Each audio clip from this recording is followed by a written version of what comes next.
on for First Division survival, but they're singing them all the way home, and that is a great testimony to the supporters of this club.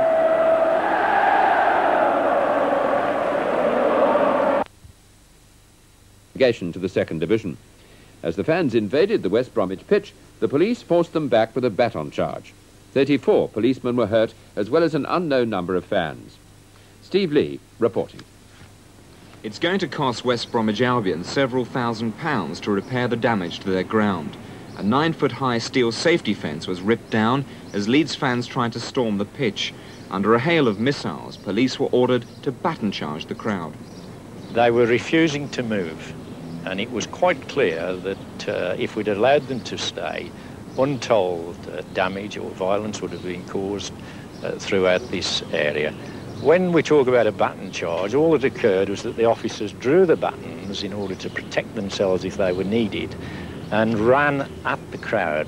That had the effect of causing the crowd to break.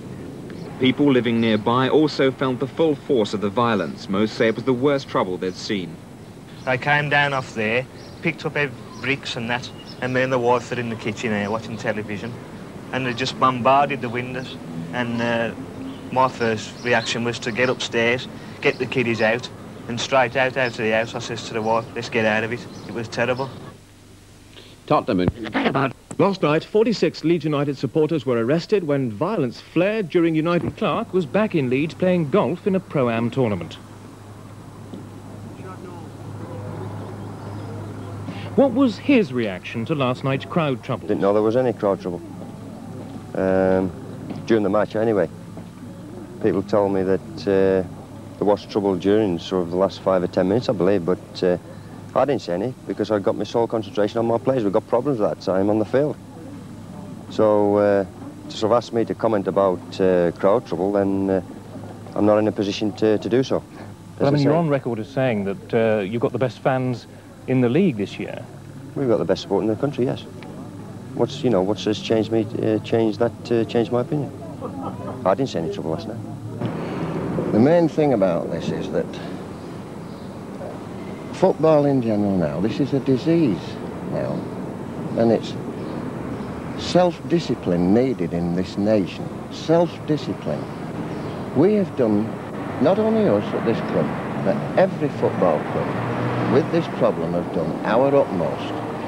Even now when you get the money that we have to pay out for policing matches, plus the fact that money that is spent on football grounds for the safety certificate, and now you get where you spend all this money and they deliberately go out and rip fences down, barriers, and damage places which is there for their benefit and their safety. I cannot understand this. What do you think, in fact, might happen now? Might you be playing some of the first games next season behind closed doors, do you think?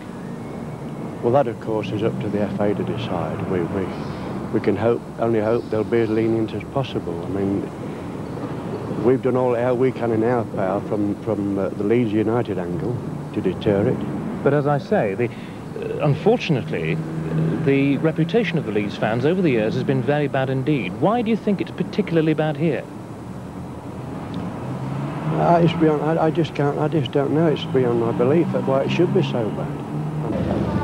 Meanwhile, at the Police Federation conference at Scarborough, Chairman Jim Jardine said he was shocked by last night's violence. I was astounded that at the end of the season we are getting the sort of hooliganism we used to expect from young children and hooligans, but by grown-up men of 40 with children who are intent on attacking the police. And this is a great deal of concern, and something's got to be done about it very quickly. And this is getting out of all proportions now, and we'll have to stop the game and hold these games behind closed doors.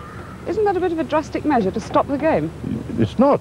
It's very drastic that we're having as many policemen injured and as much property broken up and people killed and injured every time a football match is on now.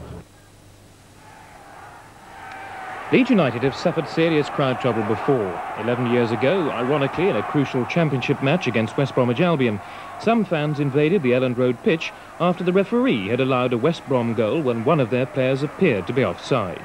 Leeds had to pay a heavy fine, and the following season had to play their first 4 home matches away from Elland Road. 4 years later, at the European Cup final in Paris, some of their supporters were again causing trouble. As well as another fine, UEFA imposed a 4-year ban on Leeds playing in European competitions. This was subsequently reduced to 2 years. Harry Grayson, you were at the Hawthorns last night. You saw what happened. Well, basically, the Leeds United fans behave like animals, like monkeys in a cage. They saw the railings in front of them, 14 feet high, and they decided to rattle them until they knocked it down eventually. Were the police in control? I didn't think so, and this, I think, is the main point. There were around about 40 officers in front of the railings on the pitch, and then 3 mounted police came. And I, quite frankly, didn't think that was enough to cope with the situation, which the superintendent admitted afterwards he was expecting. What kind of penalties now face Leeds as a club? Well, in the past, of course, Leeds United have had very serious penalties levelled against them. I think the book will again be thrown at them, although what, I don't know, because the Leeds United board, the directors have tried virtually everything to try and make sure that the Leeds United fans have a good reputation. Again, I think the ground could be closed. Perhaps there'll be some kind of ban on Leeds United supporters travelling away. What did you personally feel as you saw what was happening at the Hawthorns? Well, my mind went back to the West Bromwich Albion Leeds game at Elland Road, when, of course, a controversial decision on that occasion caused a mini invasion of the pitch at Elland Road. On this occasion, there was no controversial decision. Leeds were outplayed, they were beaten by a better side, and I think Leeds United fans just can't take being beaten. Well, let's forget the violence for a minute. Where do Leeds go from here? What's going to happen in the table? Well, in fact, if you have a look at the foot of the table, it's a very interesting situation, because at the Hawthorns and invaded the pitch. It took a baton charge to disperse them, but still over 30 policemen were injured. This is how the Radio Air commentary team described the start of that trouble.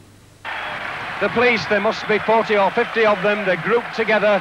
The Leeds fans are tearing the place to bits, Gary. A night of shame indeed, John, because defeat is one thing, but to go to a visiting ground and tear the place apart, and that's the only thing I can describe this action as, is disgusting.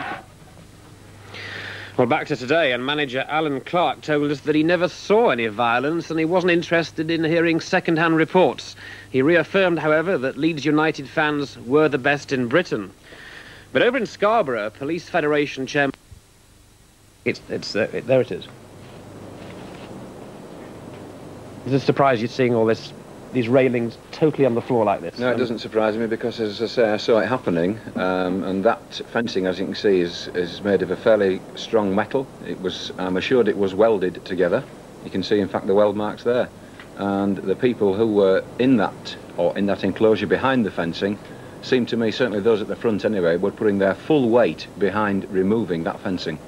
It is just amazing, because when that fencing was put up, I mean, it's put up presumably to withstand crowds of this size. It's just amazing that it could have happened like that. There is a government act which governs the safety on sports grounds, and one would assume that this fencing was within the means of that act. Well, I mean, Harry, who are these people? I mean, the policeman talked about men of 35 and 40, grown men with wives and children, not just teenagers. Can't agree. I never saw any 30, 40-year-old men inciting these youths. As far as I saw them, they were youths in their late teens and early 20s.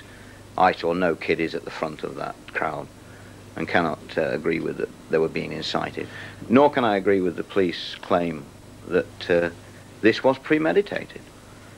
It was predictable, but I can never agree that it was premeditated by the Leeds fans. Yes, there has been a thought that basically they'd planned it. If Leeds was in a losing position, they were going to invade the field and get the match stopped. I would put it to you that these mindless people wouldn't have the ability to think that far ahead. What do you think? Do you think that was the case?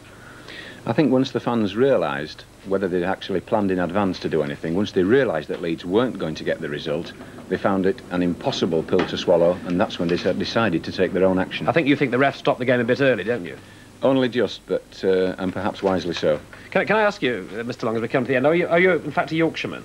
Yes. How do you feel tonight as a Yorkshireman? Ashamed, disgusted, and very sorry that Leeds United Supporters Club, by virtue of the name, will be associated with this scenes that we saw last night. And of course, John, we can't really expect West Brom to pull out any stops to bust a gut tomorrow to help Leeds stay up, can we? I don't think they will, Richard, but I will be there anyway to see the game, and I shall be keeping my fingers crossed on behalf of the club and the loyal supporters and the general. Sawzold